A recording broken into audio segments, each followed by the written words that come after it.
Very good evening to everyone. Welcome to tonight's online forum titled Overcoming Addiction, This Generation and Beyond, organized by the National SCA together with the FT and Selangor Centers. My name is Nishant and I'll be your MC for this session.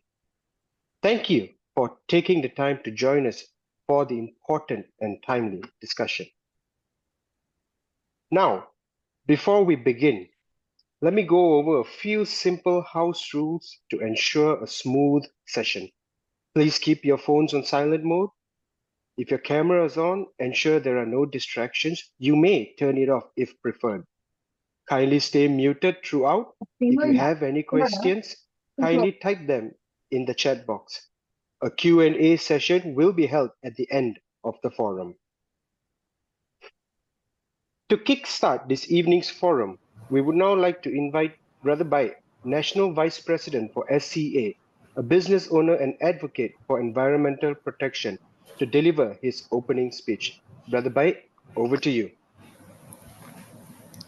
Good evening, everyone. Welcome to Joys and Challenges of Parenting by Satya Sai Baba International Organization of Malaysia, Sai Chinese Affair Wing.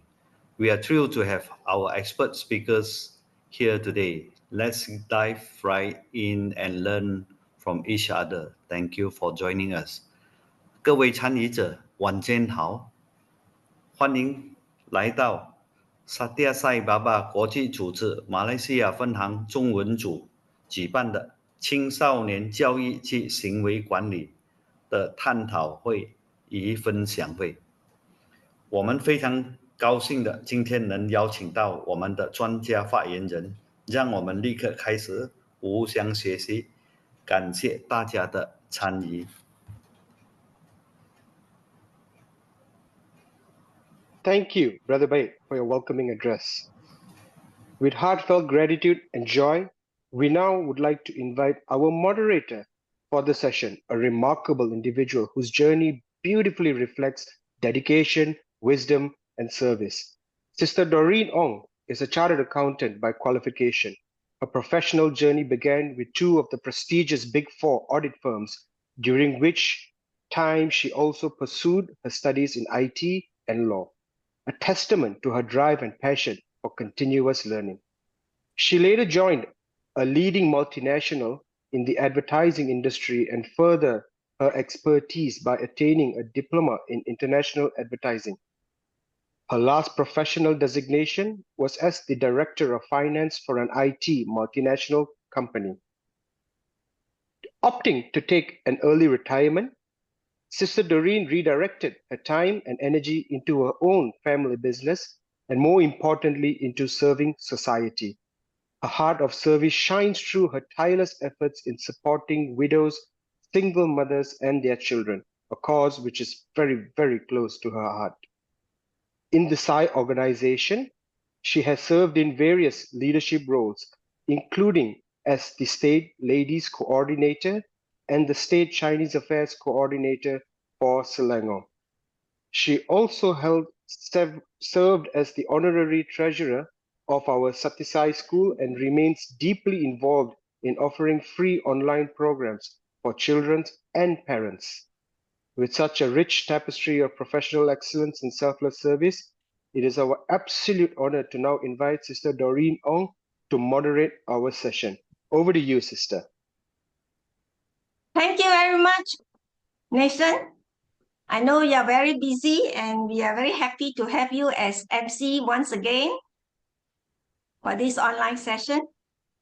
Ladies and gentlemen, brothers and sisters, welcome to this evening's program.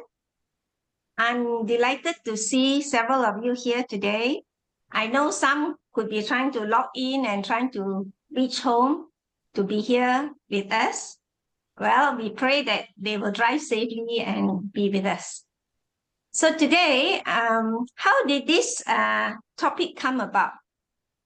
It's a few months ago, I received a rather disturbing WhatsApp message from a young college student. I've known this college student through her teacher, and also I got to know her family. a little bit because this was during the pandemic. But this latest WhatsApp I received from her, she mentioned that she needed some money. And she said that she needed it for her sister's medical fund. When I contacted her teacher, the teacher told me something very disturbing, that this girl has been drawn into addiction after being friendly with some of her college mates, and that she had stolen her mother's jewelry to sell, but the mother dare not report. So I was very disturbed hearing this. And that's when I decided to gather a few of our professionals who are very much involved with this area. And I wanted to have this forum so that all of us could learn together how to handle when things like this surface. Of course, today, we don't have much time, so I hope that we can cover as much as we can. But whatever it is, this is the beginning of something which we hope will help more and more families to come. And with us tonight, we have three speakers whom I have known them for quite some time, and I'm very glad to work with them on several projects and programs. Firstly, we have Dr. Sabitan, a clinical psychiatrist by profession, and we have Sister Yip Tui Yok, a very senior teacher, and also Dr. Anasuya, who is a counselor. So without further ado, I would like to give more time to our speakers who have so much to share. So the first speaker is Dr. Sabitan Balakrishnan. I've known him from several years now with various programs that he has been doing. I'm very happy that he's able to take time off from his very busy schedule to be with us this evening. He is also our National Meditation Coordinator, and he is running quite a number of programs besides being very busy at the hospital where he is working. So over to you, Dr. Sabitan. Hello, everyone. Am I audible? Yes. Yes, doctor. Okay. Let me just put two things here. Spotlight. And let me just share Maybe my spotlight, Sabitan. Yeah. Yeah. I just need to share my screen. Okay. Right. Are you able to see my screen? Yes, doctor. Yes. Okay, fantastic. Just put the timer. All right. So, Sayam, and welcome everyone to this one-of-a-kind webinar. And I think it's a wonderful way how we meet all the time. And I'm sincerely extremely grateful. I'm grateful from the bottom of my heart for giving us this opportunity to share this knowledge and share this awareness. At the same time, it is a form of learning as well for each and every one of us. And thank you, Sister Doreen and the team for organizing such a wonderful webinar and inviting each and every one of the professionals here to help kickstart this addiction series. And I am Sabitan Balakrishnan. I work as a psychiatrist in a hospital in Pahang. And I'm also an Oxford-trained mindfulness-based cognitive therapist and also a meditation lead instructor from Malaysia. So my topic today will be regarding the chains of addiction, breaking free from the sorrows. Okay, so moving forward, the agenda for today will be, I'll be explaining some terms, types, and then we'll go through the features and then what we can do about this addiction. So just to start or kickstart the presentation, substance abuse or substance use disorder is actually a problematic pattern of substance use, which leads to clinically significant impact and distress. So when we talk about substance abuse, we usually have criteria to fulfill. So you cannot just randomly meet somebody and say, oh, he's an addict, like he's not an addict and all that. So when you come to the psychiatrist, we have a set of criterias which we match. And then from that, we are able to tell if that person is actually addicted or not. So these, what you see in front of you are actually the criteria for substance use disorders.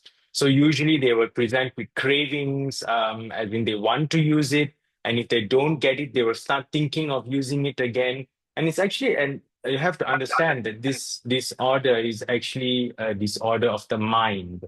And it just happens that the mind, body, and the brain is all connected to each other. So that is why we say that the substance use disorders actually falls under the purview of psychiatrists, psychologists, especially in Malaysia.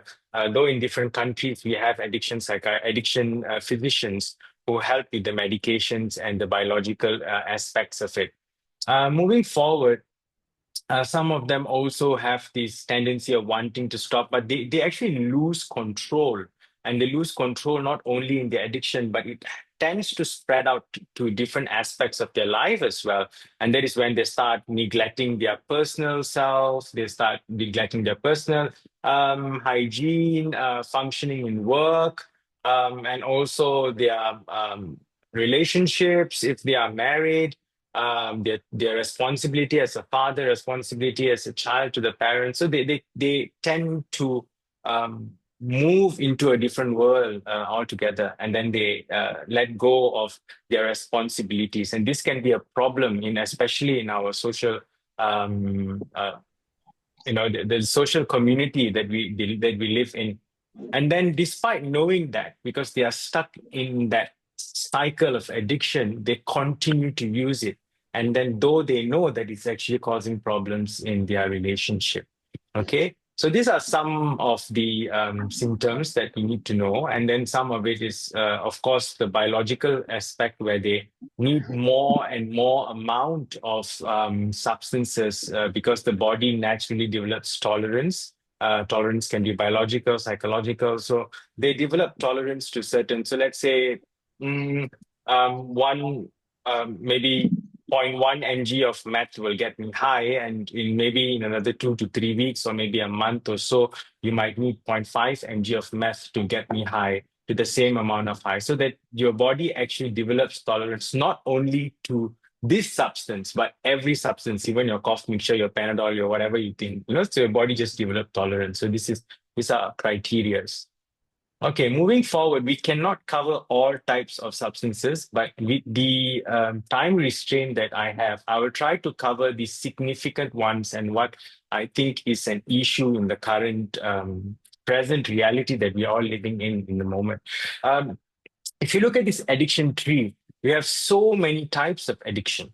You have feelings addiction, you have people's addiction, where you're addicted to relationships, sex, codependency, groups, power, co-addictions. And we have substance addiction, the one in blue, you see alcohol, drugs, nicotine, caffeine, food, sugar. And then some people are addicted to activities such as gambling, spending, even exercise, work, hobbies. So many things can actually be affected, different aspects of addiction. Some even thoughts addiction, spiritual addiction, religion. So these are all tendencies of the mind, and some people are addicted to certain feelings, right? And these are, as I've mentioned earlier, these are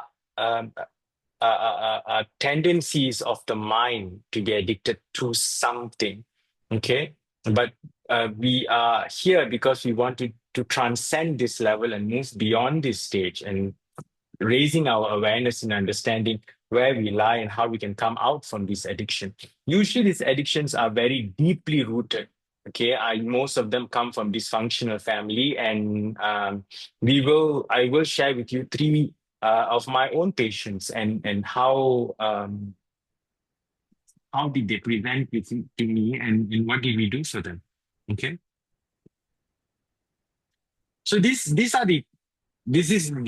the drug of the era at the moment right now, synthetic cannabinoids and also vape. So vape and e-cigarettes, you see it out there and they are sold at all these vape shops. So these vape shops don't sell these synthetic cannabinoids because it's pretty much banned in Malaysia. But you can get these synthetic cannabinoids, and you can, as you can see here, what they do is that they actually okay, so never mind. So the synthetic cannabinoids is where they purchase this particular liquid, which is similar to, let's say, marijuana or a different type of drug, and they put that liquid into the vape or the e-cigarette which they purchase in the vape shops that you see around you in your taman, or in the shop houses near the 7-Eleven, even in the 7-Eleven. So there are certain kind of vape dispensing pots where you can actually insert these synthetic cannabinoids inside. So it's like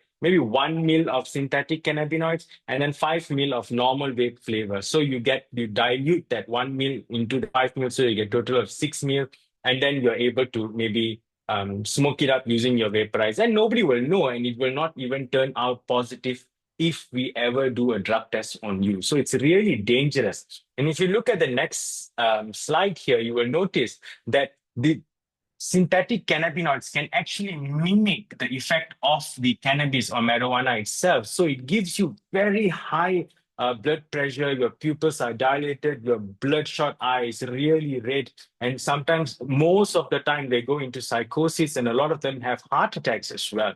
So if you look at this, the younger generation today, they have this misconception.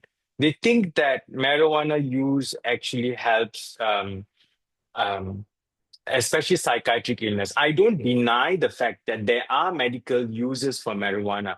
But when we come to psychiatric illnesses, and especially in Malaysia, where drugs are not pretty much regulated, so marijuana and most drugs in Malaysia, they are banned. So when they are banned, they are not properly researched, and they're not they are not provided in the right way if people were to use it for medical purposes. So what happens is that you end up worsening your anxiety. Though at a very initial stage, you may smoke a joint or two, and then you may think that it's helping you out with the anxiety. But over a period of time, you may develop this amotivational syndrome. It can affect your brain function, your psychosocial functioning. You may not want to go out and meet your friends, family function. You just want to be in your own world, sitting down there, maybe gaming. And then you might even move upscale a bit and become a dealer yourself. So these effects or drugs, they may have a initial use, initially relieving period, but when you look back, it will certainly affect you in the long run.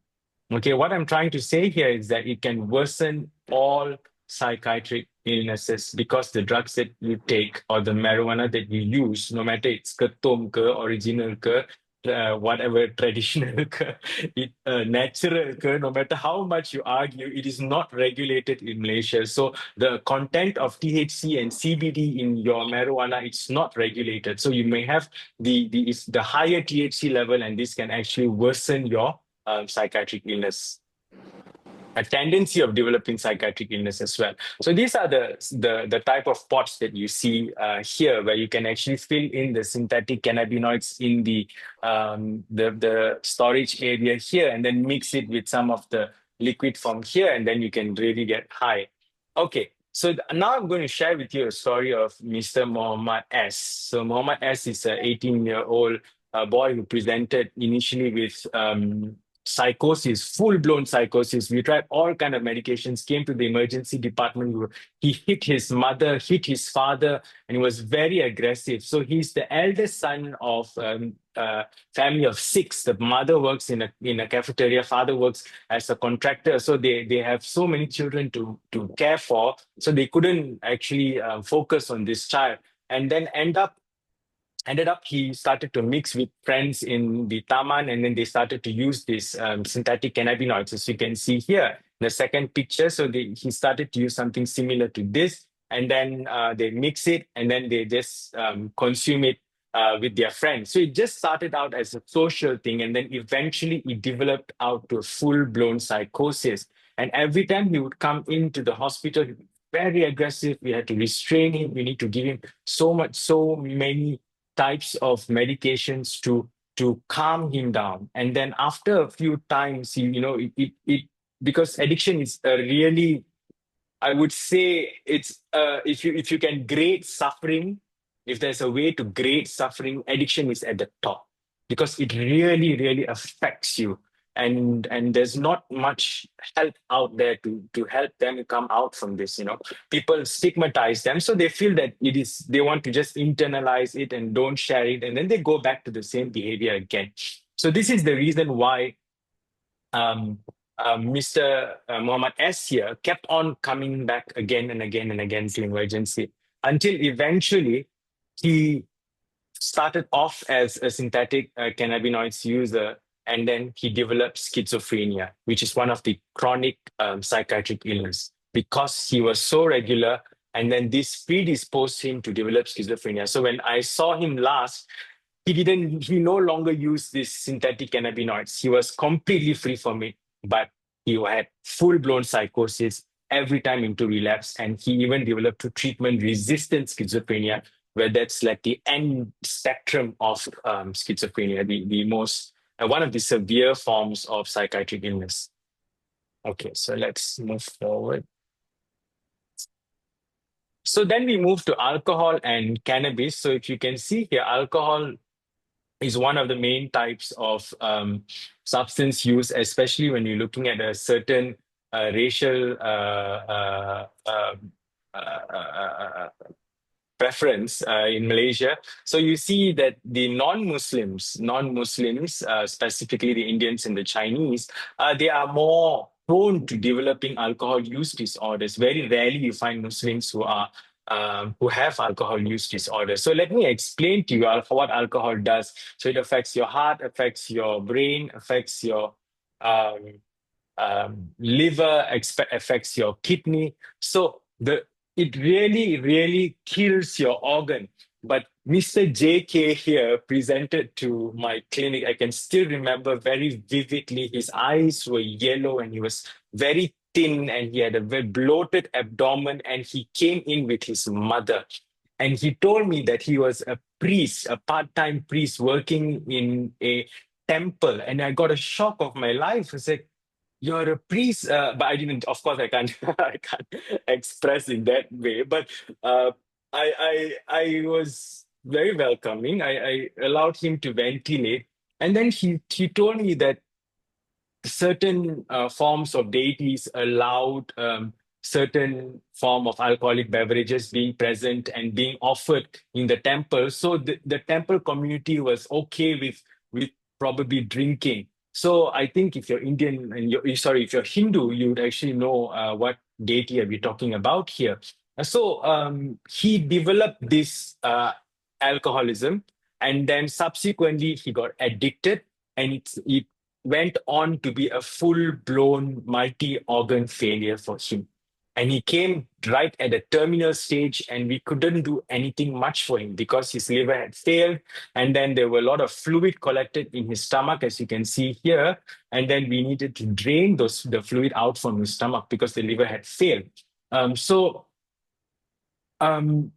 His mother was supporting him. And what's so sad is that the parents really, really, she's just trying her level best. She knows she's helpless. She's in a situation where she can't do anything much. But part of being psychiatrist is they project those hopelessness, the helplessness on the therapist itself. And because she doesn't know what else to do, and she comes to the clinic and she's saying that, is there anything that you can do to help save my son? And to be honest, at that stage, we tried our level best. It didn't happen. And I don't think it ended up very well for Mr. JK, just a few months after that. So then we have the more high-end drugs where rich people use cocaine. You rarely find it in Malaysia, but then methamphetamine or ice or shabu, this is a type of stimulant. So cocaine are also psychostimulant drugs where you have this increased energy and you feel like you can do more things. So a lot of these celebrities and all, they tend to use cocaine because it actually augments your reality in a way, and augments your body in a way that even your mind in a way that you can actually function more than normal. But the addiction to cocaine is really, really detrimental, I would say, and the withdrawal symptoms are really difficult to handle. But shabu it's a lower version of cocaine, you can say, a younger brother, and it's more marketed all over, even in all the feldas and different places. So you can see here what happens is when you take methamphetamine, it really pretty much screws your entire body. It screws from the face, your skin, your organs, your everything. A lot of people take it for weight loss, but eventually you end up binging into food, and it actually affects different parts of your organ as well. Um, and then because of this, you actually end up with sexual related illnesses, and then it's like a gateway similar to marijuana into deeper and more difficult, dangerous drugs. So then there are other form of addiction disorders such as gambling, pornographic, sexual, gaming, and also social media. So as you can see here, gambling actually involves compulsive, harmful use of depends. Compulsive gambling can be either physical or it can be using your apps. Nowadays a lot of people gamble using the apps. Especially, it started to boom during the MCO, and then some people are addicted to pornography, so they cannot stop, and then gaming as well. So basically, they lose control in whatever tendency the mind tends to get itself addicted to. Okay.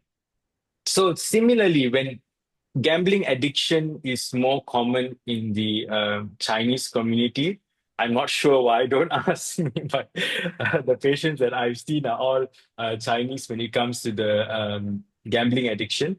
And so they're always in casino. I think you can just go to the casino in Genting Highland and you can see the majority of people there are of a certain race. So then because of that, they end up with bankruptcy and a lot of loan here and there. So let me introduce you to Mr. SLC. So Mr. SLC was brought to my clinic after by the church authorities. He worked as a chef in Singapore while I was working in Johor, and then he could no longer function because of his gambling addiction. And then so he was married, and then he became a divorcee because he could no longer sustain the family. And then his parents had no choice but to send him to the church because they couldn't help him as well. So the church, usually the religious institution, becomes the end care to a lot of psychiatric illnesses, right? So similarly, they just sent him to the church, and then the church referred him to me. And when I saw him, he was in a very bad state. He had pretty much no control over his gambling use. And so eventually he had like almost 70 to 80,000 loan from various from a loan shark, and also has loans from the bank, and he was already declared bankruptcy. So we couldn't do much for him as well. We really tried our best in trying to change his behavior, referred him to relevant authorities to help him with the financial difficulties that he was facing.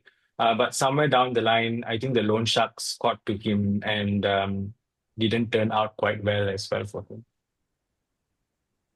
So why do addictions actually happen? So I think we can all agree. I'm not sure if you agree or not. So is addiction a form of suffering? So in my eyes, addiction is certainly a form of suffering.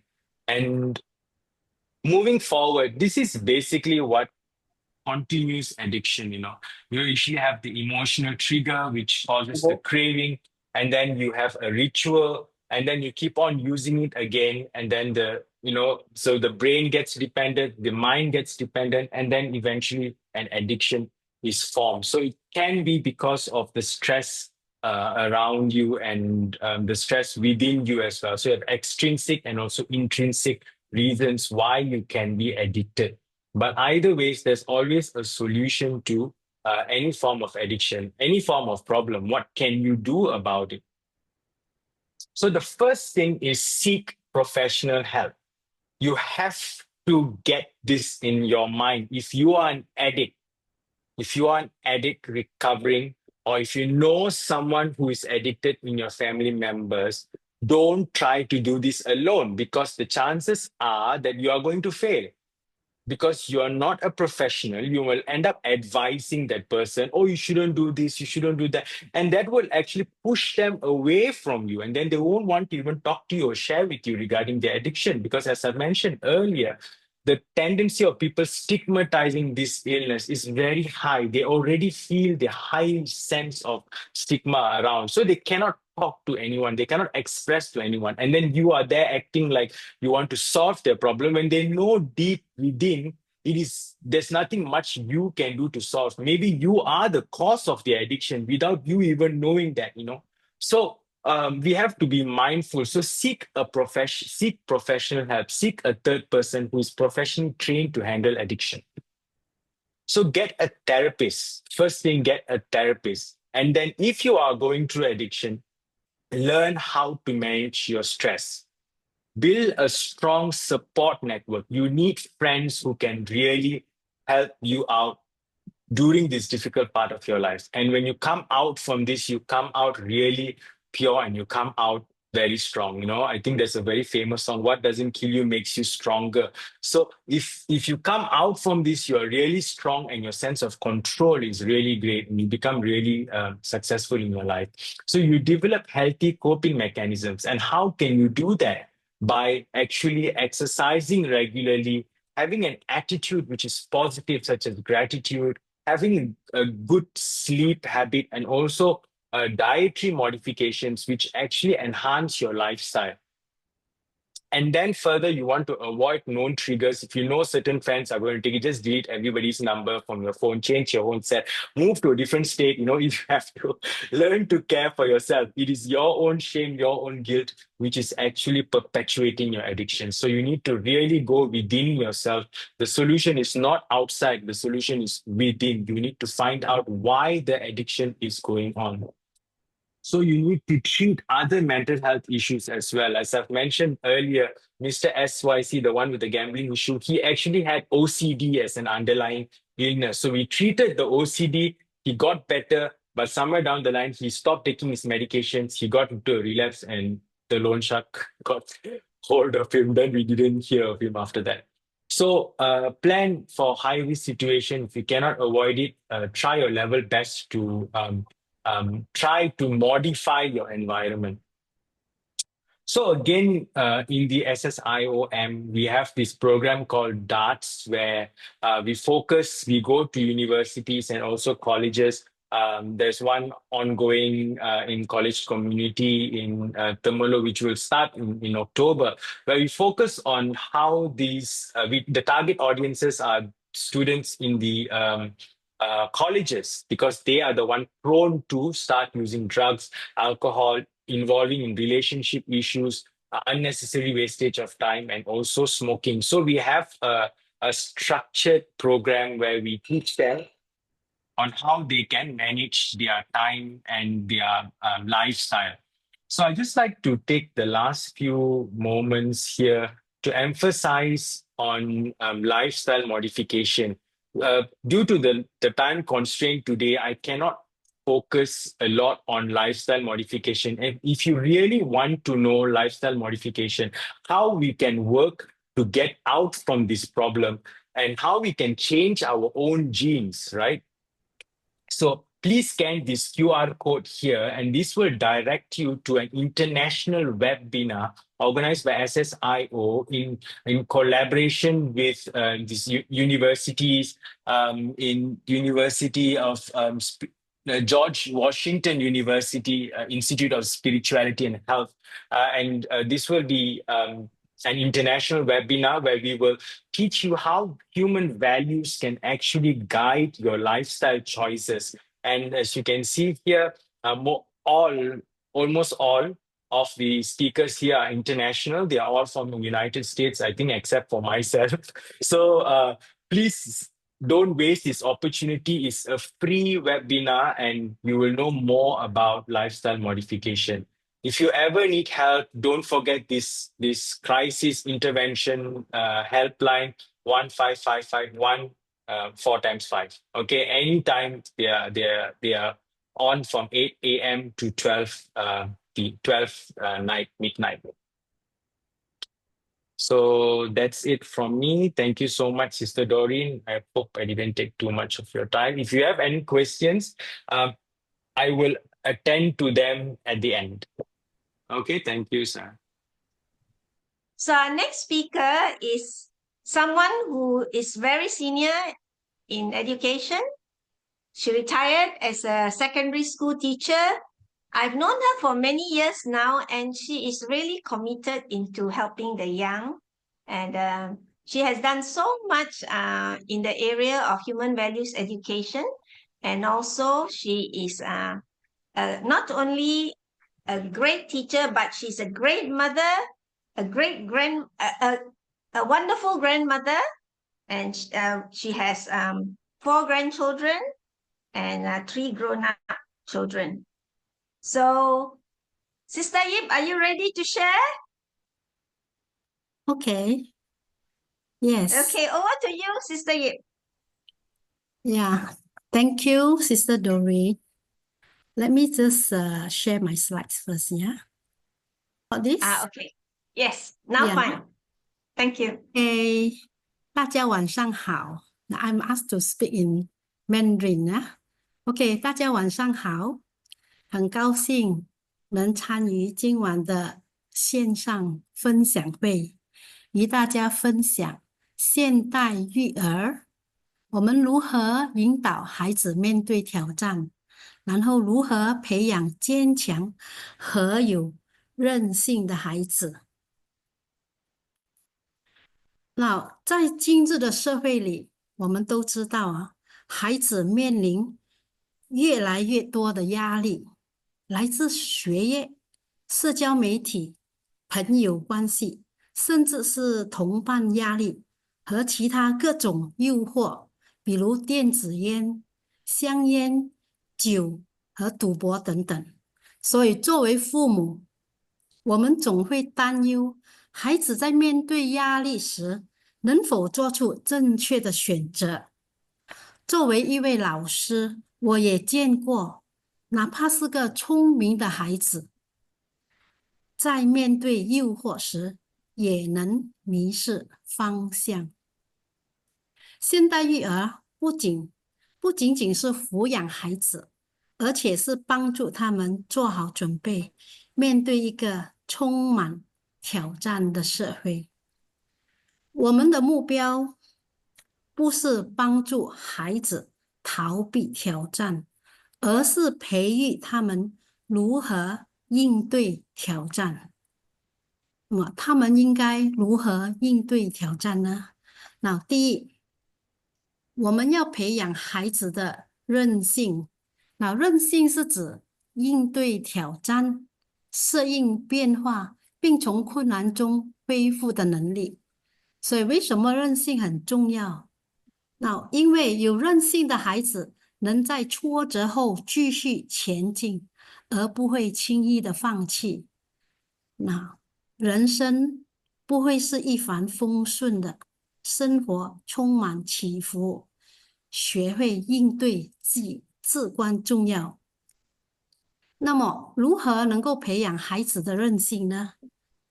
那我们可以在2方面着手。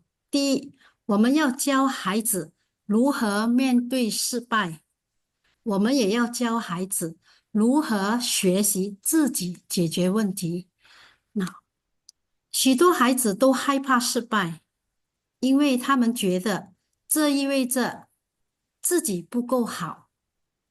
所以我们要让孩子知道，失败呢其实是正常的，是成长的一部分。父母要引导他们将失败视为学习的机会，而不是挫折。比如打一个例子，孩子在数学考试中考得不好，感到很颓丧，我们不要只是安慰他说没关系，下一次会考得更好的。我们同时也要引导他说，这次做错的题目呢，其实是你学习的好机会。你知道哪里你不大明白哦？让我们一起来看看哪里出错了，下次就能做得更好。OK，这样孩子就会明白哦，失败并不可怕，而是提升自己的过程。失败是提升自己的过程，也帮助孩子把失败看作是成长的机会、进步的机会。失败不是终点。那第二呢，刚才我有说过，我们要让孩子自己学习，解决问题。我们常常想帮助孩子解决问题，做父母的都是这样，要帮他们解决问题。但是如果总是替他们解决问题的话，他们会变得很依赖哦。我们要引导他们自己思考、解决问题，而不是直接给他们答案。比如说，如果孩子和朋友发生了矛盾，我们不要直接，很紧张的直接联系对方的家长，要帮助孩子解决问题，这是不要这样子做。我们应该引导孩子去思考。你觉得你自己可以怎么做呢？在这个矛盾上，自己能够做些什么呢？那么，还是你再拿一些方法，你有哪一些方法可以解决这个问题呢？慢慢的，我们就是慢慢的要引导他去思考，我们不要事事都包办了，什么事都包办，因为过度的干预会剥夺孩子自己解决问题的机会，而且也会剥夺孩子建立韧性的机会。所以我们要让孩子，有时候要让孩子自己学习解决问题。那么第二，我们要培养孩子的责任感和独立性。给予孩子适合年龄的责任，因为给孩子机会，我们要给孩子机会承担责任。比如说做家务，根据年龄分配任务。如果幼小的孩子呢，我们可以给他负责收拾玩具或者在吃饭之前呢，叫他帮忙摆餐具等等。比较大一点的孩子呢，我们可以叫他晒衣服折衣服管理自己的零用钱等等。给孩子做家务我们能够培养独立性和责任感，又让孩子学会照顾自己和家庭，培养好习惯。能在家庭中承担责任的孩子呢，长大后会更懂得如何对自己的人生负责。另外，在后果可承受的范围内，我们可以允许孩子犯小错误，并且让他们承担后果。特别是在他们年纪还小的时候，后果是在可承受范围内。比如说，孩子时常把作业留在家里，做父母的就试一试不要把作业送去学校，让老师给他处分。如果孩子每次都需要提醒才学听写，而且很不愿意地学，那么就试一试，让他忘了学听写，让他得了低分，让他不开心。这些呢，其实是好事来的，让他们学习承担后果。不过过后呢，父母呢要给予他们一点指点。与其每天提醒孩子做作业，不如让他们自己承担忘记的后果，这样他们才能真正地学会负责，以后做事便会三思而行。接下来我们也要培养孩子的品格，和孩子要有价值观。第一，我们培养孩子的诚信和诚实。那孩子从父母的行为中学习。如果我们希望他诚实，就必须在生活中以身作则。比如说，做父母的要诚实面对自己的错误。那如果你打翻了杯子，不要去淹死，而是说啊，是我不小心打翻了水杯，我来收拾。这样的话，孩子看到了，孩子就会学到承认错误的勇气。那另外，我们要鼓励孩子诚实，比如说，孩子打破了东西，但不肯承认，那家长就不要大声的责备他，家长可以温和地说：“我知道你可能害怕被责备，但我们的家最重要是要诚实。你可以告诉我发生了什么事，我们一起来解决啊，这样子啊，这样子来鼓励孩子诚实。OK，那当然，如果我们也一定要表扬孩子诚实的行为，那我们也要教孩子会尊重别人，而也要有同理心。那懂得体谅他人的孩子，更容易建立良好的人际关系，也能更好地处理冲突。那这点非常的重要。那通过提问，我们要通过提问去引导孩子站在别人的角度思考。比如说，你问孩子，如果别人这样对你，你会怎么想呢？那你觉得你的朋友为什么会这么伤心呢？给他一些提问，一些提问来引导他们思考，站在别人的角度思考。比如说，如果你的孩子对餐厅的服务员态度不好，没有礼貌，我们不要忽略这一点。我们要用这件事来教育他们，告诉他们，不管别人做什么工作，都值得被尊重。如果别人这样对你，你会有什么感觉呢？那这样子，我们要这样子反问那个孩子，说让孩子体会别人的感觉。那我们也要帮助孩子建立自信。那自信不只是来自成就，不只是来自成功，而是来自面对困难的时候仍然相信自己。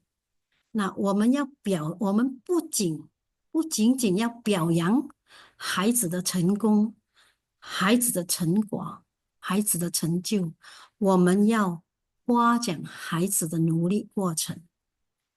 同时，我们也要鼓励孩子尝试新的挑战，不要害怕。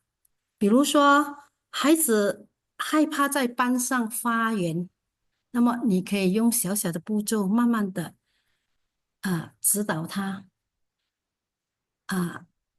example，我们可以先在家里练习，告诉孩子，我们可以先在家里练习，然后让他知道紧张呢其实是正常的，每个人第一次演讲都会紧张的，所以重要的是你愿意去尝试，这样子去鼓励孩子，慢慢的让孩子知道，慢慢的他就会克服害怕，克服紧张。那第四，我们要增强亲子关系，这一点非常的重要。我们要多花时间陪伴孩子。那这位 Dr. Daniel Amen 是美国精神科的医生，他在他的育儿方式演说里强调，要有特别时间，每天和孩子一起度过20分钟的愉快时间。那这段20分钟的愉快时间里，不发指令，不提问题，也不做安排。这样呢，就能增强和孩子的关系。好，让我们看一看左边的图片啊，左边的图片，父亲在陪孩子下棋嘛，好，那这是件好事。但你们看看那孩子的表情，他是很不开心哦，他是不开心。你知道他为什么不开心吗？原来这个父亲呢，一开始下棋就一连续的问了好几个问题呢。你做完了功课吗？还没做完就叫我来下棋。等一下下完棋了，你就马上跟我去做功课。那这么一来，父亲就破坏了气氛，失去了特别时间的意义。相反的，如果能开开心心一起下棋，一起度过愉快的时光，他会建立信任，培养父子的感情，拉近关系，增加沟通，孩子也会更愿意听你的话。那亲子关系稳固的孩子呢，会有更多的安全感，遇到问题时呢，会更愿意和父母沟通。那我们陪伴孩子呢，不一定是昂贵的旅行，可以是一起做饭，一起吃晚餐、游戏、睡前谈心等等。诶，那嗯，接下来那我要和你分享，有一个母亲她说她每天早上起来都非常有压力，为什么呢？她说她7岁的儿子一直要喊她，一直要喊她去刷牙、刷牙、刷牙，来吃早餐，不要跑来跑去，所以她觉得很累。那么有一天，她决定试试这个特别时间，晚上她坐下来陪儿子玩了15分钟的玩具车，没有指令，没有命令，只是开开心心的在玩。让他吃惊的是，过了几天后，儿子便开始愿意听从指示了。哦，早上他不用再喊了，不用再叫，刷牙他就来了，吃早餐也很快到，所以效果却很好。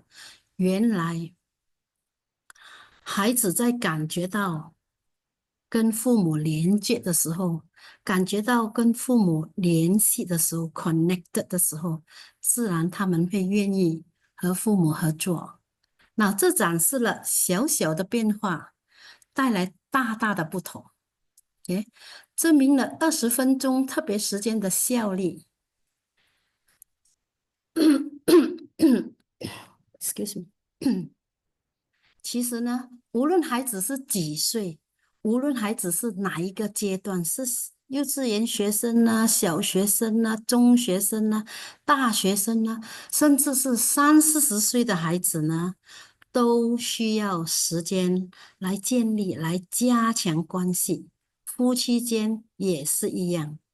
那我要强调这一点，没有亲密关系，父母对孩子是没有影响力的。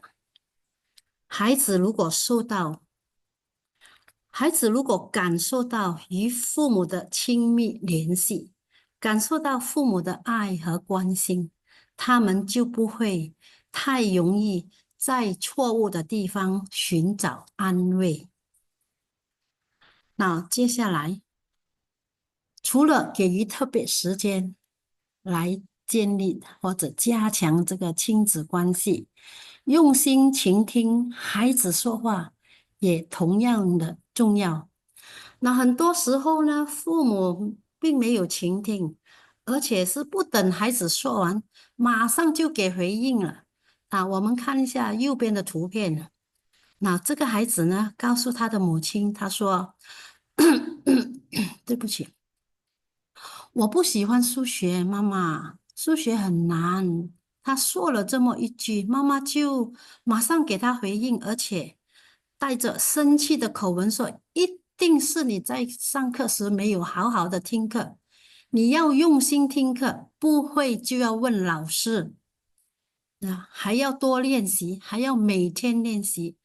这位母亲一口气说了好几句，那么孩子其实已经静下来了，没说什么了，所以母亲已经中断了和孩子沟通的机会，她也降低了孩子未来向他倾诉的可能性。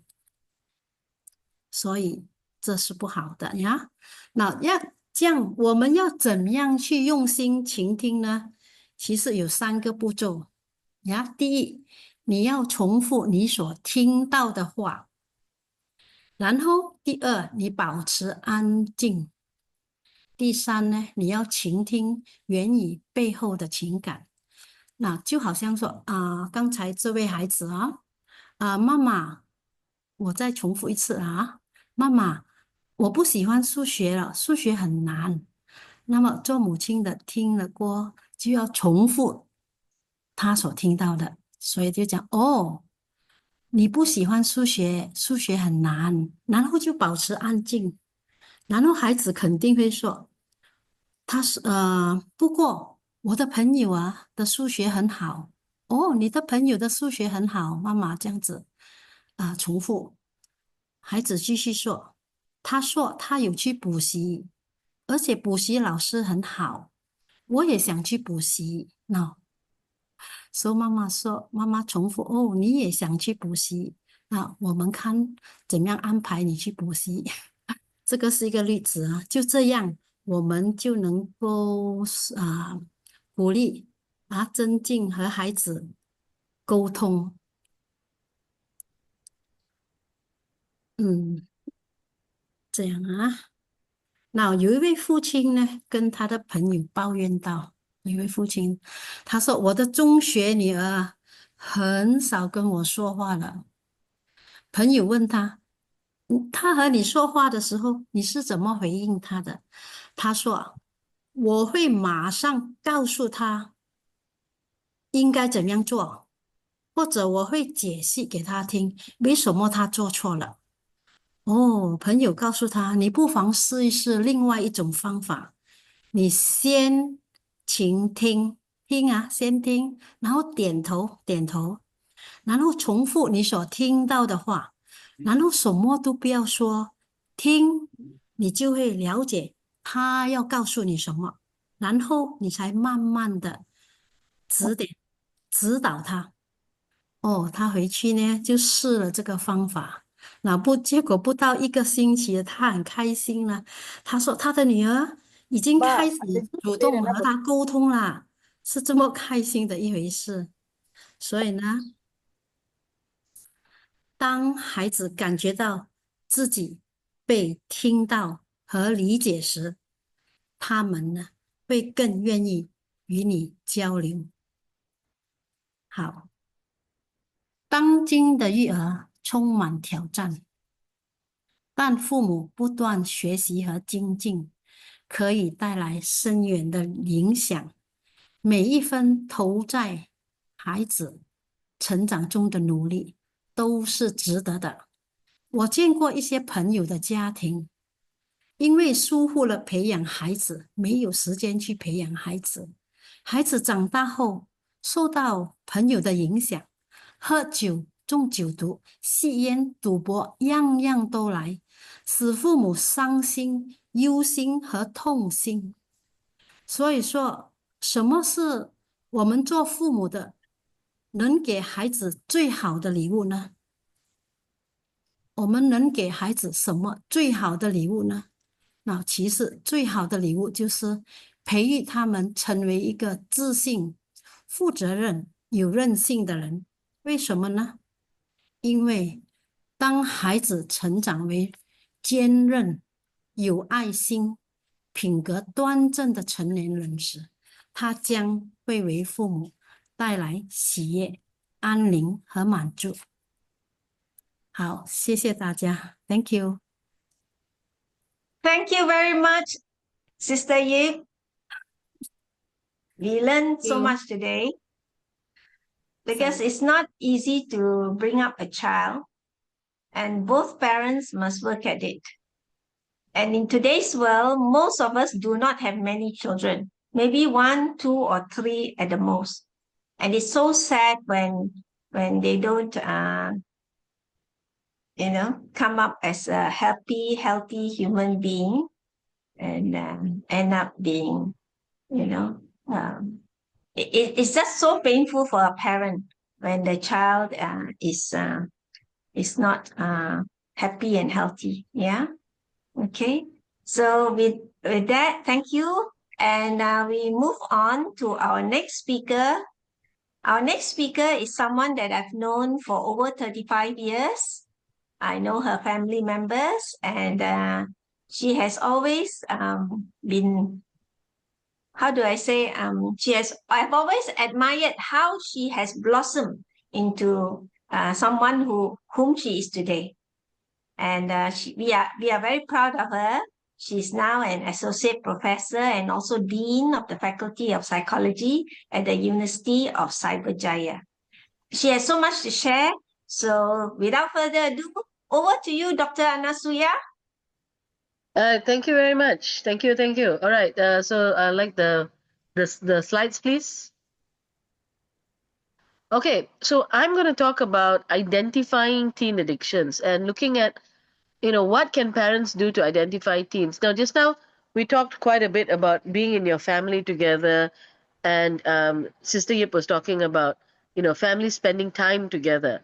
One of the things about spending time together and listening to your child is actually to help you know them, so you know your child, and so you can notice when differences happen. Next slide, please. Okay, so we're talking about teen addictions. Of course, we like they've mentioned earlier, they've mentioned substance abuse, okay, alcohol, drugs, narcotics, behavioral addictions, gaming, internet, social media. That was not mentioned so much by the psychiatrist, but as a counselor, when I work with in university, we see social media addictions are very high nowadays. They can't stop with the internet. If you take it away, they have a breakdown. You take away the computer, you switch off the thing. Oh my God, they cannot. Anxiety levels go through the roof. And what on earth is wrong? We need to understand that any kind of addictions, even social media addictions, is bad. Parents cannot use, for when they're young, you cannot use social media, you cannot use your handphone like a pacifier. The chupi, to make your child stop crying. You see in shops, sometimes you see in churches, you see in mosques, you see in places of prayer. When they want to make the child stop crying, what do? They give them social media. Take the phone, lay on the phone, they stop disturbing anybody, they sit quietly. This is actually causing addiction in teens. This is actually not teaching something that is very important for children to learn to avoid addiction. One of the most important things for any child, any generation to learn to avoid addiction is to learn delayed gratification. Delayed gratification can also be called patience. That means I can wait to get a dopamine hit. I can wait for pleasure. I can wait before I'm rewarded. Nowadays, no, I cannot wait. Now, I must get it now. I must have the best thing now. I must do it now. If not, I cannot sit quietly. I cannot focus. I cannot concentrate. I cannot enjoy myself. That is a huge problem in today's world. And that is one of the things. In psychology, we've learned this very, very long time ago, that children need to learn how to delay gratification, how to wait, how to be patient. Honestly, for me, most of the reasons why we have prayers, where we actually have all these, functions where we have to take children to, and they have to do this and they have to do that, is to teach them how to be calm, teach them how to be patient, teach them how to wait before they get the food, before they get the blessings, before they get the ang pao. All these things are very, very important, okay? And when we look at some of the risk factors, now, there is, when you talk about addiction, there is a genetic predisposition, unfortunately. So if you have addictions in your family, you have to be a little bit more careful, because biologically you are more inclined to get addicted to substances. Okay, environmental influences, peer pressure, family history. Does your family do they eat a lot? Do they drink a lot? Is everybody on social media? One of the things, like, if your parents are always on social media, I guarantee you, your kids are always on social media as well. That's one of those things about, today's world. Mental health disorders, depression, anxiety, these type of things definitely cause addictions. And of course, the one that a lot of people try to forget is trauma. When people have trauma in their early years, when people are traumatized, when there is big trauma at home. And keeping in mind that for children, divorce is a trauma for their family. When parents split up, when parents are fighting, that is a trauma for the child. And how you manage divorce in your family, not sure once, okay. And how you manage divorce is actually very important. I'm not saying don't divorce, huh? Please do not get me wrong. I'm not saying do not divorce. What I'm saying is that if you and your spouse are not a good couple working together, you're not a strong couple and there are problems, you need to manage the divorce so that your children are strong. Okay, and that is something that people have to think about. All right. Okay, next slide, please. Okay, so some of the warning signs that your child may be or your teenager may be into addictions, okay? These are very common signs of teenage addiction. And the first one is change in behavior. Mood swings, irritability, withdrawal. Now everybody comes and tells, oh, it's just a teenage. No, you know your child. That was what that earlier thing, what Madam Yip was saying was so important, to spend that amount of time with your child to get to know them. When you know your child, when you know your teen, you know that the warning signs, that changes is just not normal. It's not normal, just normal teenage mood swings. It's not normal irritability. It's not normal withdrawal. This is abnormal for your child. And sometimes doctors may come and tell you, oh, no, it's normal, don't believe. If you need to ask them to do an extra test, get them to do the extra test. Okay?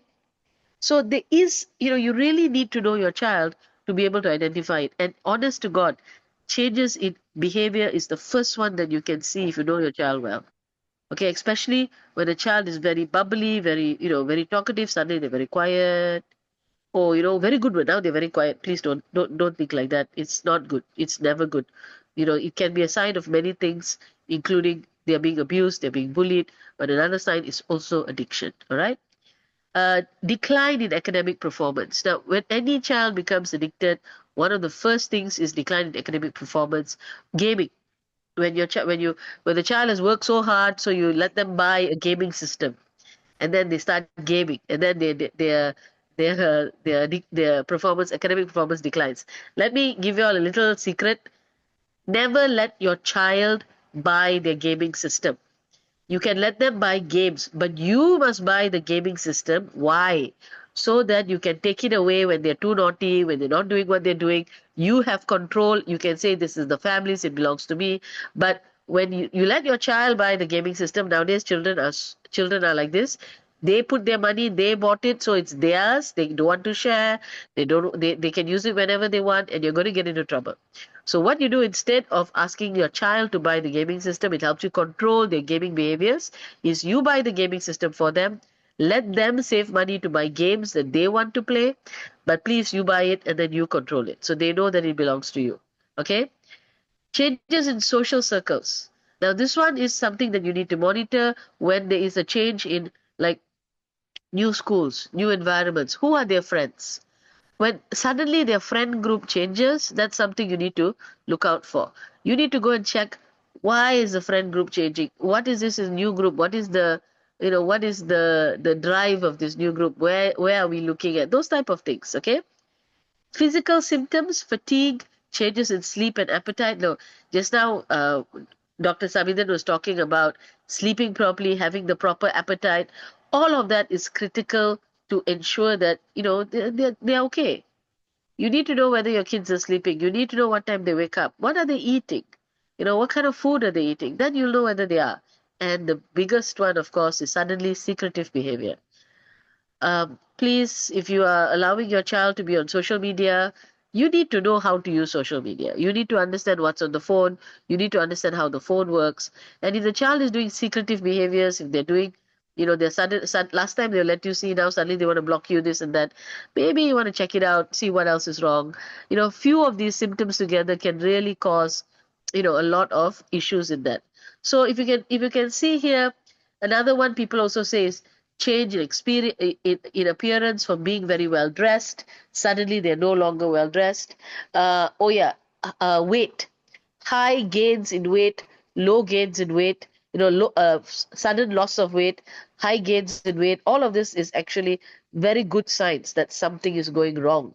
And especially weight gains or physical changes may actually lead to addiction. So we need to be careful about that, and we need to understand what we're looking at. All right. Next slide, please. So how do we manage teen addictions? The first thing is, look, you need to go in early. You need to know your child. So if you don't know your children, then it's very hard to have early intervention. And just now what Sister Yip shared was so important, that you really need to spend that time with your child, talking to them, listening to them, so you know who their friends are. You know, it's not being a busybody, it's being careful, all right? And open communication with teens. Now, how do you open communication with teens? You have to let them talk nonsense. You have to sit down and listen to your teenager talking about, I mean, I know Naruto and all is a little bit, now it's the demon, demon, what's that? Demon Slayer. So, you know, you have to listen to these type of things. Listen, talk to them. Even if you don't understand what's going on, ask them to explain a bit. They may they may not want to talk about school, but they may want to talk about, like I said, they may want to talk about anime that they're watching. They may want to talk about gossip. They may want to talk about football. And yeah, sometimes you just have to sit down there and listen, because when you don't talk to them about nothing, they won't talk to you about something. If you cannot sit down and talk to your teens about something that matters to them but doesn't matter to you, how do you expect them to talk about things that matter to you and matter to them? It's very difficult. So please, ensure that you have open communication. You talk to them, you listen, don't judge. Sometimes you have to judge, sometimes you have to be the parent, and you have to judge. But then you can advise and all that, but do listen as well. Okay? Now, the thing about treatment options when you have it is, you have to improve coping skills. I think that was mentioned by everybody involved. How to cope with stress. Now, today's world, people say, oh, all you have to do is study. All you have to do is do this, do that. Actually, that has changed. You have to understand the difference in the world. I'm 50. The difference in the world for somebody who's 50 and the difference in the world of somebody who's 15.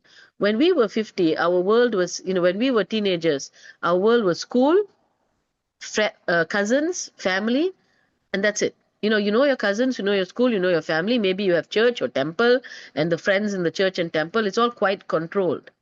Nowadays, with this little thing that I'm holding right now, nowadays with, all the kinds of internet and forms of internet that we have, our kids' worlds have exploded. TikTok, URL, dance challenges, eating challenges, food challenges, all these things are part of their lives.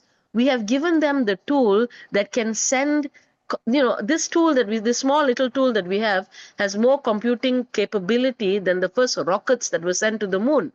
And your child is holding it in their hands playing games. We have to understand that we've opened up doors to their minds that are very, very, very wide. So when we are doing all those things, they have to be able to cope with the stress of learning that the world is a bad place. They have to learn to cope with the stress of learning that, they have Instagram heroes that turn out to be zeros very fast. People online, they're best, they're movie stars, they're friends, some of them pass away. And they have stress from that. They have stress because they are not popular on internet, but other friends of theirs are. So we need to be able to talk to them about this and understand that the stress in today's world is different from the stress in our world. And we, the older people, us, we have caused it. We created all these tools and we provided it for everybody.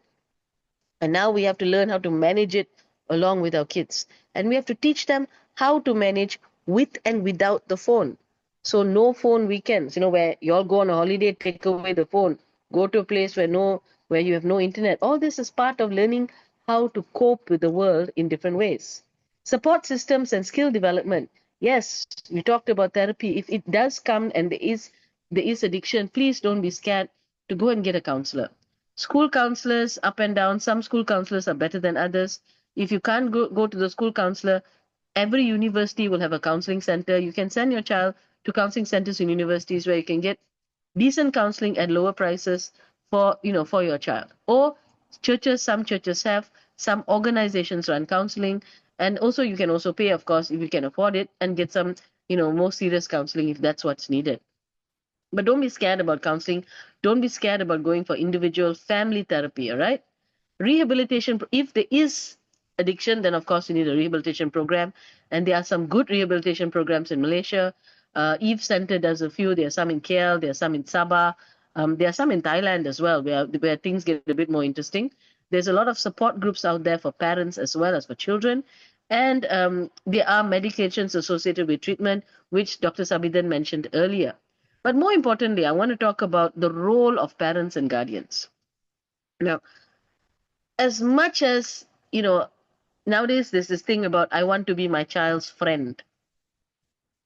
Your children have many, many friends, but at most, absolute most, maybe they have, you're divorced, you're remarried, parents have child has four parents. Some children have two parents. And if the parent wants to play the role of the friend, so who's going to be the parent? Internet? The role of the parent is setting boundaries and creating expectations. Certain boundaries from childhood need to be set. Certain boundaries need to be explained. And it's the parent role to parent. You can't be their friend all the time. You have to be the parent. And as much as you can be friendly with your child, you can love your child, you can be loving with your child, there must be boundaries in place, because boundaries are the ones that keep children safe. In a world where there are so many dangers, we need those boundaries. Parents provide support and encouragement. Scolding a child all the time is not support. Complimenting your child not in their presence is not support. You have to compliment the child in their presence and not in their presence. I know some parents who are very, very complimentary when other people are there. But to their child, oh no, you need to do better. There's only so much need to do better that a child can handle. As adults, we all have KPIs at work. If our boss really expected us to get 100% KPI, get the highest level of KPI in every category, we would go and find another job. But that's what we expect our children to do.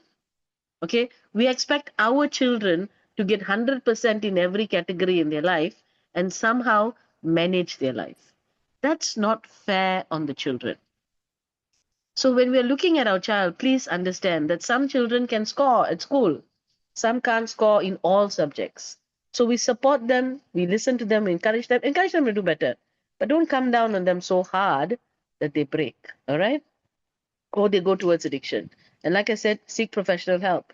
And this one that not many people talk about, which is family therapy. Getting together with your family and sometimes doing things with your family in terms of therapy. Now, the family therapy does not need to be with a counselor in the clinic. It can actually be family goes, outward bound.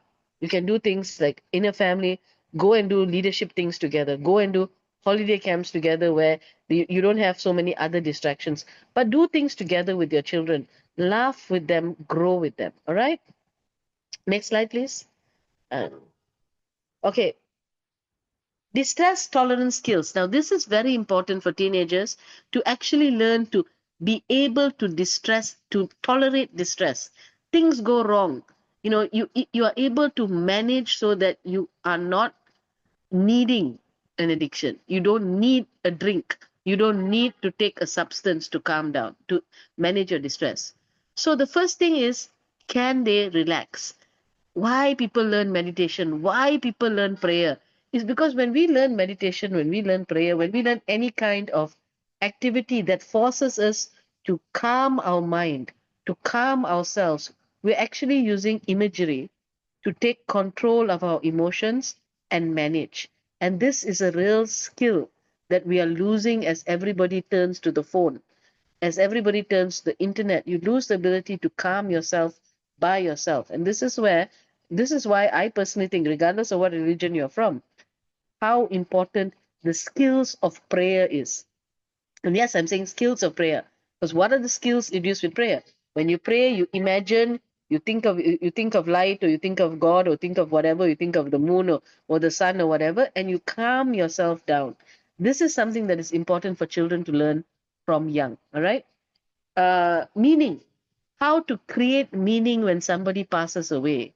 When something bad happens and they see something bad happen, don't ask so many questions. No, sit down, discuss that. Talk about hard things. Talk about why bad things happen to good people. Talk about, talk about what happens, when we succeed. What happens when we don't succeed? These are important things to find meaning in failure. Instead of being scared to fail, what does it mean when you fail at something? How can you improve from that? Those are important things to talk to your kids about.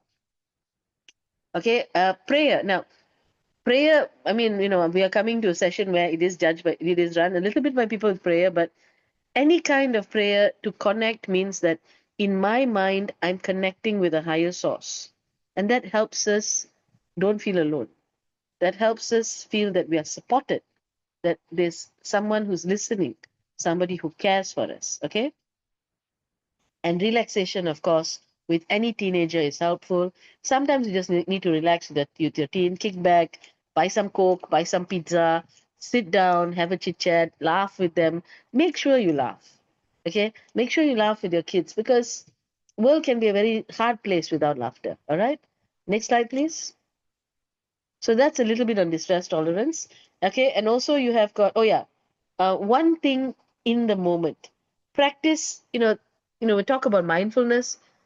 When we think about mindfulness, we think about in that moment, enjoy the moment. When you are with your kids in the car and everybody is laughing, don't talk about school. That's not the right time to talk about school. When everybody is enjoying themselves, you bring up something bad. Oh, now you're listening, so I'll talk. It's one of the worst things parents do. Okay, when your kids, everybody's enjoying themselves, everybody's at a good time, that's when you talk about something bad. Please don't. Okay, save that for, like, okay, we have to have a conversation about your studies, then have a conversation about studies. Don't spoil dinner by always scolding them during dinner. Don't spoil an outing by when everybody is laughing, then you say, okay, now it's a good time to bring it up because you all are listening, and you totally spoil the day for them. So when you're in a moment, enjoy that moment. Let them enjoy the moment with you. Okay. Vacation, give yourself a break. Now, your tolerance skills, sometimes you need a break from your kids also. So sometimes you can give yourself a break and take a break from your kids. You all also need that. Everybody needs a vacation every now and then. And encouragement. Encouragement not just for your children, but for yourself. So when you go for these groups, parenting groups, when you go for positive groups that help you, they also encourage you to, in order to be a good parent, you have to be a good person. You have to like yourself in order to like your kids. So that kind of encouragement is very, very vital in making sure your whole family is happy. Because if the father and mother is unhappy, the kids are going to be unhappy. So you need to have that encouragement of your own self, of your own couplehood, you and your husband together, you and your wife together, in order to have a family that is, high tolerance to pain, high tolerance, because the couple can tolerate. Then the children will learn to tolerate as well. Okay. The next slide, please. Okay, so distress tolerance, I've already mentioned most of it. I am very, very aware that I'm running short of time. So I'm, you all can, this is just a little bit about, we can use visuals, different tools that you can use. I'm sure they are sharing with you the slides, so you can see different tools that you can use in order to manage distress better for yourself and your family. Okay, and how you can calm yourself down on the spot, and manage yourself a little bit better. So these are actually just tools for yours. I think somebody mentioned asking for tools in the group. These are actually activity tools that you can use for your family. All right, so I just wanted to add that in so that you all have some of them that you can use. Next slide, please. Okay, so now, when you're with your family, be clear about rules and expectations. Now, nowadays, we are living in an entitled world because parents are scared to parent. You have to explain rules and sit down and talk. I can promise you this: your kids will prefer that you give them one tight rather than sitting down and listening to you talk to them calmly for half an hour about a problem that they're having. I strongly suggest you sit down, Talk to them calmly for about half an hour to 1 hour about an issue.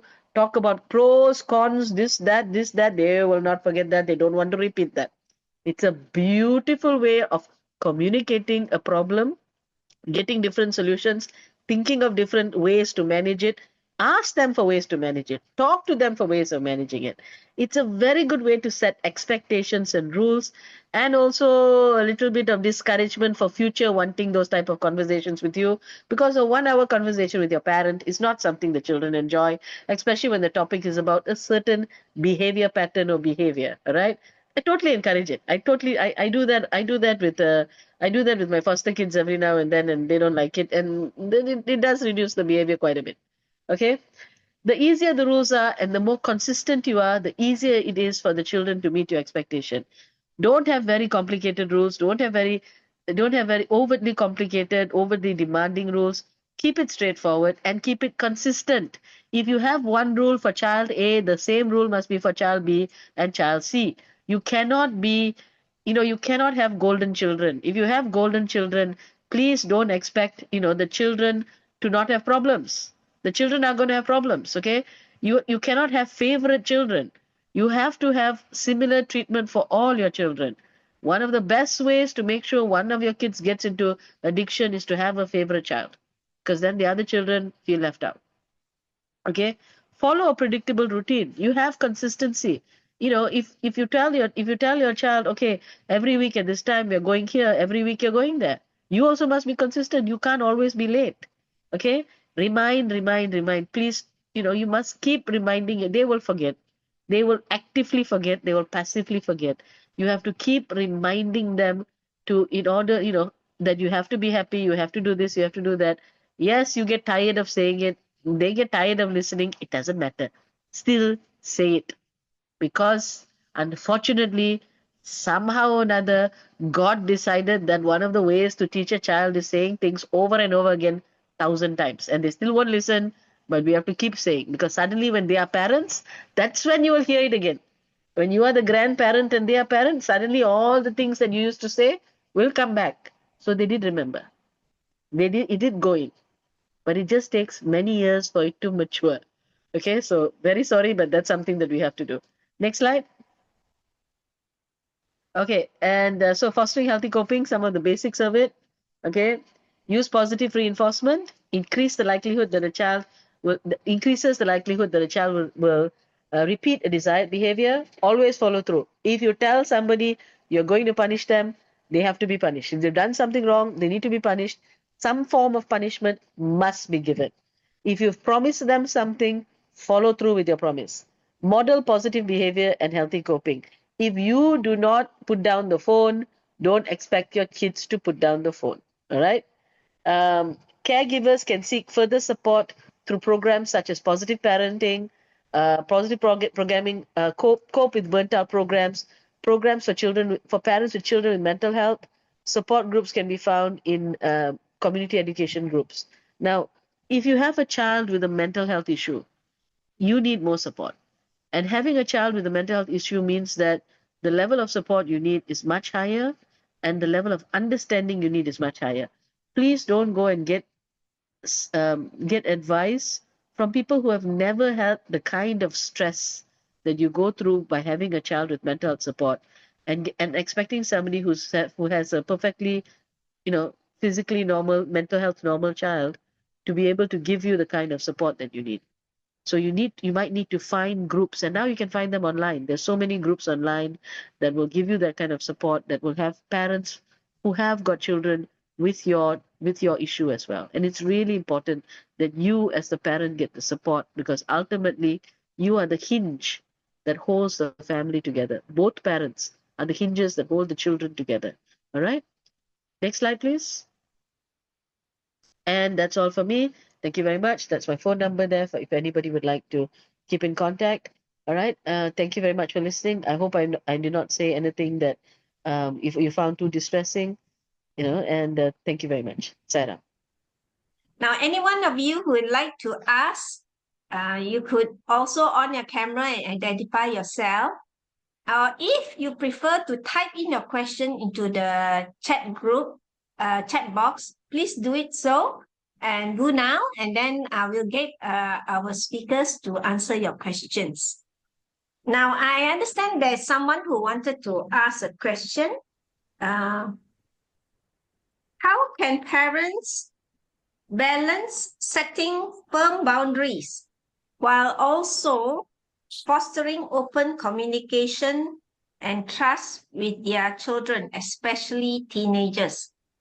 Somebody sent this question. How can parents balance setting firm boundaries while also fostering open communication and trust with their children, especially teenagers? The first, I'll come in here. The first Yes, thing is Agnes. negotiation. Yeah, the first thing is negotiation.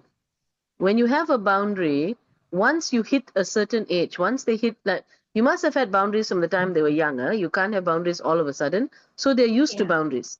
But once they hit 12, 13, 14, especially it's 14 years old, once they hit 14 years old, then it's time to, then even at 12 actually, it's time to start discussing why you have boundaries with them. Explain that these boundaries are what, and have a little bit of flexibility. Firm is not inflexible. Okay? Firm, you have to be flexible in order to get them to agree with the boundaries. So you negotiate with them the boundaries, you see what is fair, and once you agree that these boundaries are fair, then you set the boundaries. Okay? So when you have teenagers, one of the most important things is negotiating with your child. I saw in the group somebody says that the child does not want to go to school. Now my question was, Yes. why? The first thing you have to find out is it because they don't like studying, or are they being bullied? If your school if it's an all girls school, chances are quite high that your daughter is or even a girls and boys school, chances are quite high that the daughter is being bullied, especially if in the past the child enjoyed school, the child had no problems with school. Now a more dangerous, I'm going to be rather frank, this is an adult group, I'm assuming everybody here is an adult. I'm actually going to be very, very frank and give you all something very, very scary. Another reason could be that there is some kind of sexual disturbances from even teachers, coaches in school, bus drivers, and or even another schoolmate, older school children. So when a child doesn't want to go to school, the first thing is to find out why. Now, really, if it's because they don't want to study, then unfortunately the old-fashioned way kind of works where they have no choice. But if there's something else going on, you might want to explore the reason they don't want to go to school before you make an assumption that it's the first reason, which, oh, they're just lazy, they just don't like school, that's the only reason. That, if that is one of the reasons, then you have to be firm, like, they've got no choice, they have to go to school. But any of the other reasons, then you need to maybe take a little bit of time to investigate what is going on before you come to a decision. All right? I hope that answers the questions for both. Then I'll leave it to Sabidan to add. I'm sure Sabidan can add some stuff.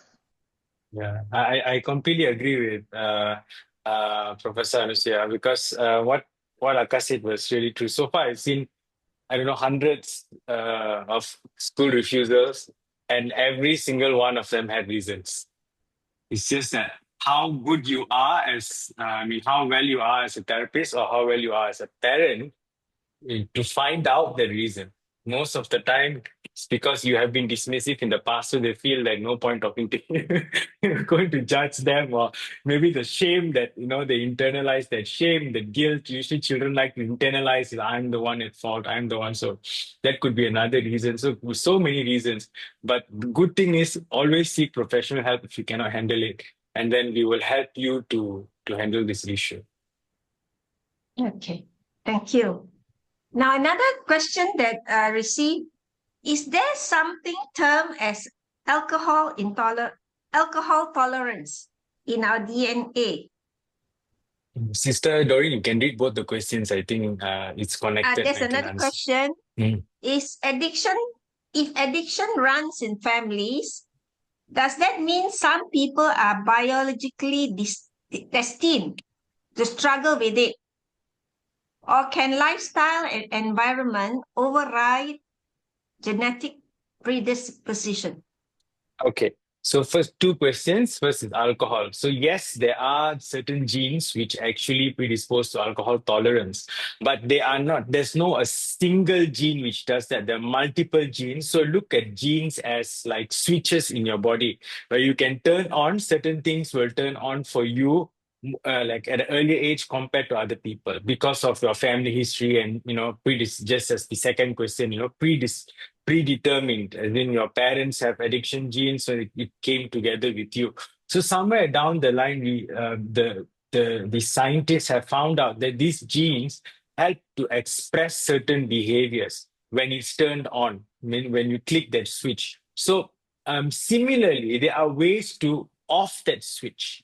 Okay. But the thing is, people don't talk about this. People always talk about that, oh, I'm genetically predisposed to being an addict. So then they emphasize so much on that, the hype on that, rather than epigenetics.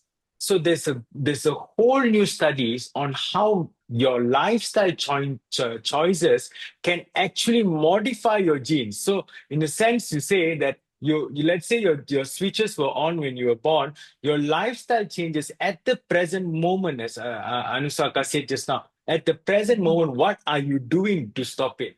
Right? What are you doing? Like for an example, first the diet. There's so many studies to show that a healthy diet can switch off these unnecessary,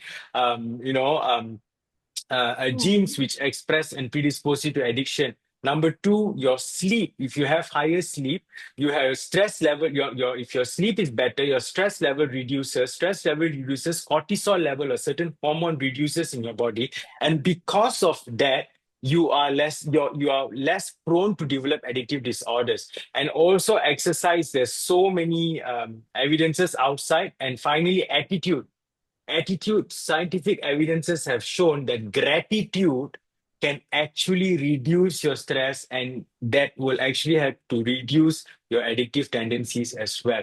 So EASE is a wonderful way how you can actually monitor and also genetically change your own composition so that you don't leave those genes for your children, and then you don't end up your children doing the same thing that you're doing right now, blaming your parents. All right, that's all. Yes. Yes, thank you, Dr. Savitan and Dr. Anusuya. Now, anyone else in the audience who would like to ask a question? I think there is a question here, quite a long one. Doreen, can I ask a question? Yes, Brother James, you carry on first. I have seen the single mother, and the children suffer as they grow up, either in education or growing up, So the husband and wife break up, the parents break up, actually has a lot of impact on children. So just want to know what are the suggestions so that the children can grow up more normal or can be more successful in life. Sairam. Maybe Sister Anusu can go first, then I will take it from there. I'm sorry, Sabitan, go first because I was reading the Genesis one. Okay. I'll go first. Okay, so these are called adverse childhood events, ACEs. Okay, ACEs. So ACEs are adverse childhood events which take place in a child's life. Anusaka spoke on trauma earlier. So these are forms of trauma which predisposes them to develop psychiatric illnesses in the future. So they can develop depression, they can develop anxiety, they can develop PTSD, so many things that can come out from these childhood events. So what they can do is, of course, number one is have a good support system. You must find a good support system, and there are many support systems available. You have good friends, and then you have other family members. Some family members may not resonate with you. They may be the perpetrator. They may be the cause of the trauma itself. But there will be some other family members or friends or someone in your life who is significant enough to help you out. And most importantly, coming from a spiritual background, though I don't want to completely discount the fact that your connection with the divine is very important as well. Because people come, people go, situations will always change, but who you are within yourself and how are you transforming your life with whatever is available for you at that very moment, it really makes a difference. Number three is education and also moving towards the positive kind of lifestyle changes that you want to start practicing. So these will all protect you from developing further illnesses in the future. Okay, thank you. Okay, if you don't mind, I think Sabitan covered that. I'm actually going to address the questions in the chat group. All Okay. right. Sister Janice, I'm going to honestly say from what you've read here, I think that there's something else going on at home. And this either this person is may need a little bit more serious psychiatric intervention than what is being presented here. You know, I being a school counselor, one of the things I would suggest is I would suggest she seek some psychiatric help, because this is not normal behavior. You know, for her to hide under the blankets. I mean, I would suspect something a lot stronger than social media or gaming addiction, to be honest. Okay, and the second question, are social media platforms intentionally addictive? Yes. Yes. Having once been caught in an addiction myself in a game online, I can tell you with absolute certainty that yes, it is purposely done to be addictive, and you have to be aware. And there are psychological techniques that are used, like having short-term games, initially high rewards, and then lowering the rewards over time, so that you know, and then giving boosts in rewards that allow you to feel that, oh, I'm moving somewhere. Actually, all you're doing is spending more time. And this has actually been taken up into courts, because in some games they even had things like loot boxes, which was basically gambling. And the games actually taught gambling to kids. And certain things have gone, and a lot of, I'm really sorry to say, but a lot of China games have this type of gambling attached to the game. And many of these games have been banned in Europe and banned in England, because they do recognize these type of patterns. A company that is, I don't know whether I'm allowed to mention companies' names, but there are some companies that have actually been identified in America that are, that are quite prevalent in Malaysian media, that has all these very predatory and very psychological tools that are supposed to keep people addicted. And it's not just children. You're talking about pornography. You're talking about all these things. The sites are made for that. So they addict. Their aim is to get children as well as adults addicted, and they do it rather well. Sabinan? Yeah. So I think just to sum up, please, if you have Netflix, just watch this movie called Social Dilemma. It is a wonderful watch. It actually summarizes how these social media platforms hire psychologists to hook your brain to the social media app by creating like buttons, creating reels, YouTube reels, Instagram reels, how they create new things to get you hooked on it. So you will be really shocked to how to see the amount of people who have been working in the social media platform and they have quit. They have quit because they have realized that they're doing damage to the society. It really bites their conscience. So I really hope that you can all watch the Social Dilemma. It's on Netflix and you can find it out as well on YouTube, if I'm not mistaken. On a lighter note, is coffee addictive? Yes, coffee is addictive. Even Milo is addictive. If you take something very, very often, it becomes addictive. Everything, I mean, I think Buddha said it the best. Everything in moderation. Okay, you can drink. I mean, coffee is a anti. What's that? Stimulant. Anti-cancer component for women. Yeah. Okay, so, but yes, I know coffee makes you feel good. Sweetheart, everything that's addictive makes you feel good. Feel good. If it did not make you feel good, you would not get addicted to it. All right, that's the sad truth of this world. So, if you really enjoy prayer, even prayer can become addictive. Can All be right. addictive. So, Yes, yeah, go for correct. that. But keep Yeah. it in moderation. I mean, Correct. in correct doses, a cup of coffee is not going to kill you. It's probably going to be good for you. And if you're a female, it is good for you because it's anti breast cancer. So I stick by that. I like coffee. Yeah. Okay.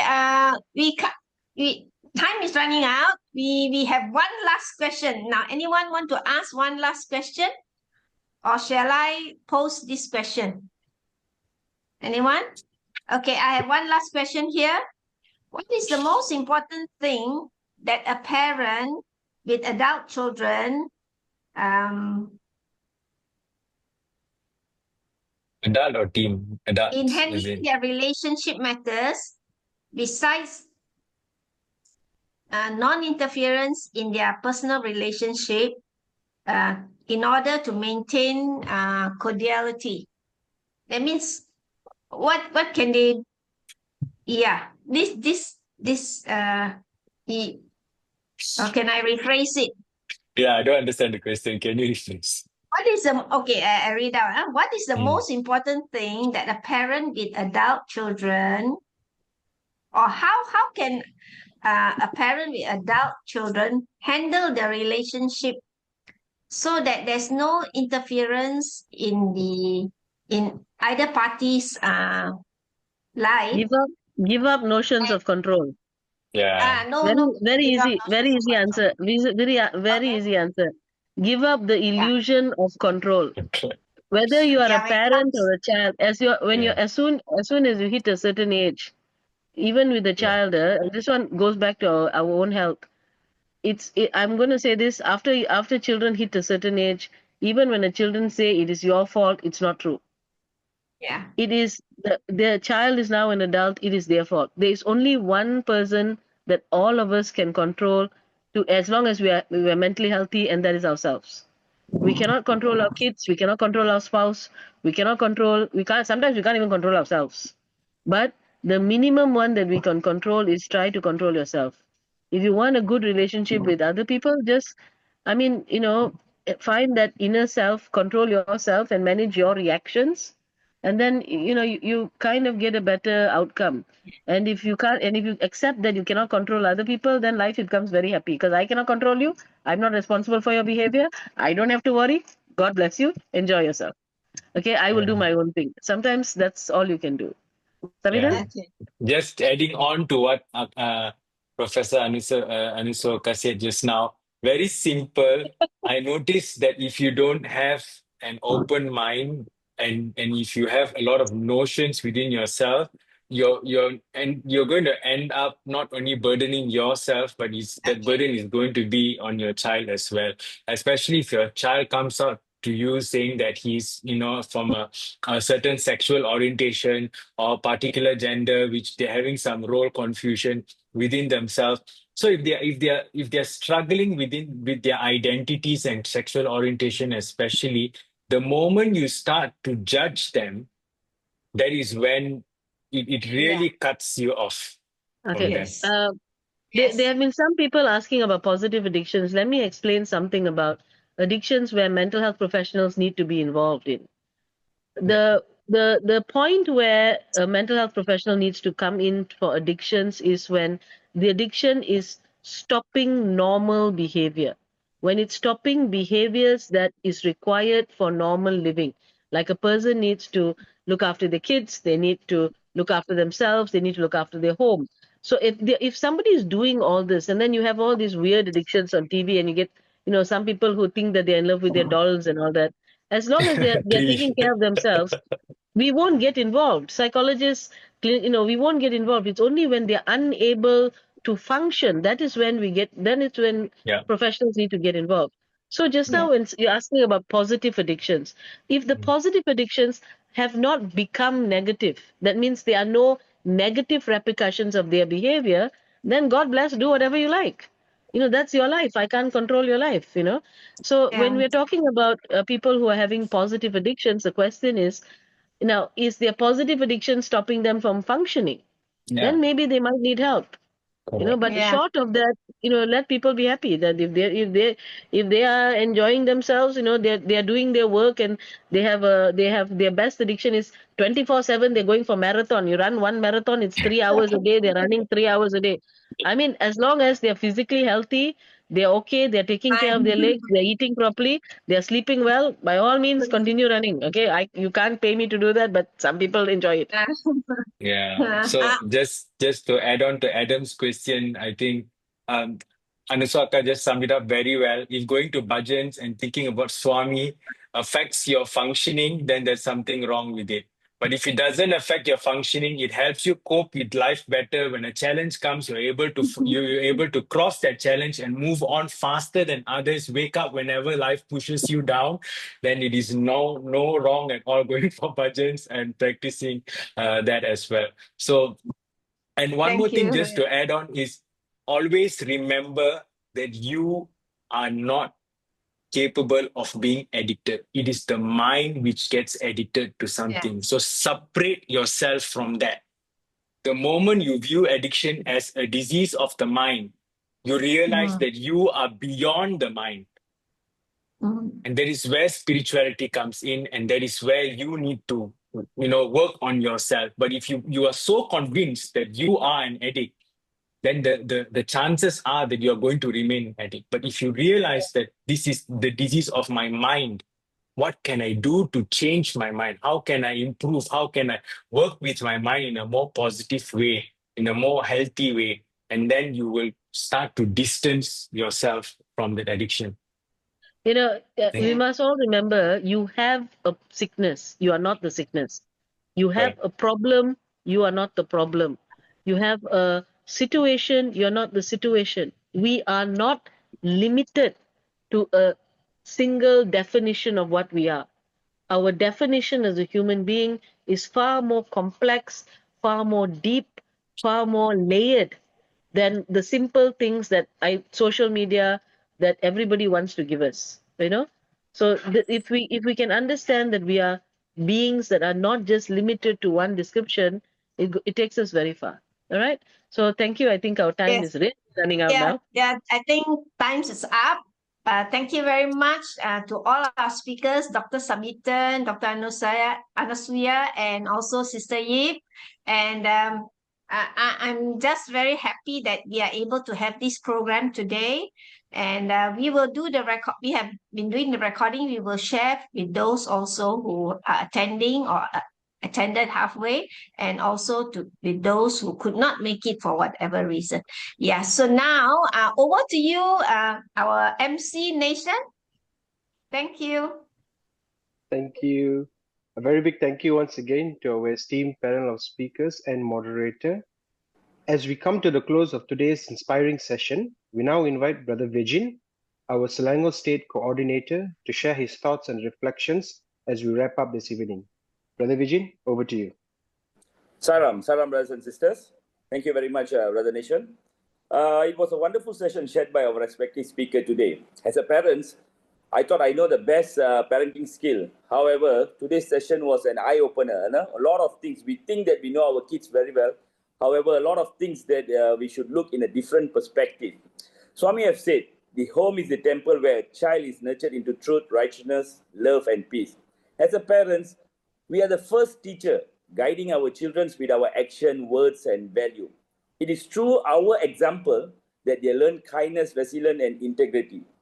In today's world, children are easily influenced by negativity, even without stepping out of their home. Back then, one needs to go out to get influence with with their friends, social media or whatever.